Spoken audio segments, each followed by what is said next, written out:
Poverty is exhausting. It's overwhelming, it's scary, it's terrifying.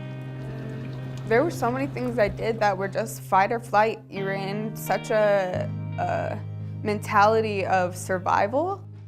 My whole thought process was, how do I get my son under a roof tonight, and how do I make sure that he has food? We did shelters, a lot of family shelters. Those weren't available. We'd be sleeping in a tent in the mountains in the summertime, so we tried to survive. Yeah, I was motivated to look at student homelessness because I'd heard stories, just anecdotal kind of evidence from students talking about how they missed class for a few weeks because they had lost their apartment and were trying to figure out where to stay. We think of college students being, regularly housed at home or in a dorm, but these students are staying in shelters, living in cars, couch surfing from friend's couch to other friend's couch. So after dinner, you can do a activity, whatever you want to do. The survey was conducted three years ago, and since that time, we know that housing prices have soared, and so we can only imagine that that situation has gotten worse since then. Sound out the letters.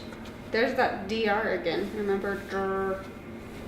Get that hurry up. My life was in Costa Rica. I had businesses there, I had family, I had support systems, and it was just taken out of that really abruptly. I was a teen mother and had to get married at the age of 15 and had a kid. That relationship wasn't a good relationship. Got divorced. Me and the kids were homeless for a while.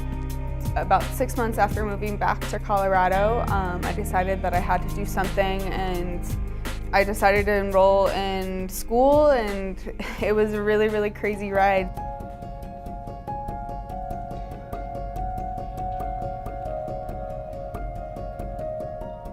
It takes grit. It takes a lot of asking questions, finding advocates, searching for resources that you don't necessarily know are there. Yeah, well, aside from housing, which is the #1 resource that the respondents said they needed, they also talked about needing greater access to therapy, greater access to childcare. And all of this data was shared with people in our student activities office and student success offices, so that we are trying as an institution to make sure to accommodate these extraordinary needs of students who are in extraordinary circumstances. Got my GED at the age of 30. Then I knew I had to get a higher education to be able to support the family, and then that's where my journey started. Gosh, that seems so long ago now.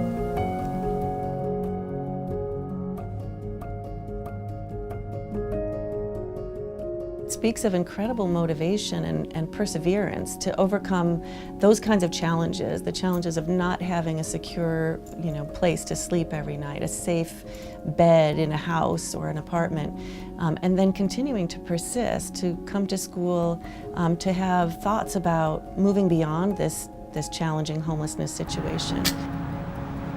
Being able to choose where we live instead of just living where we can has been a huge shift in this last couple years.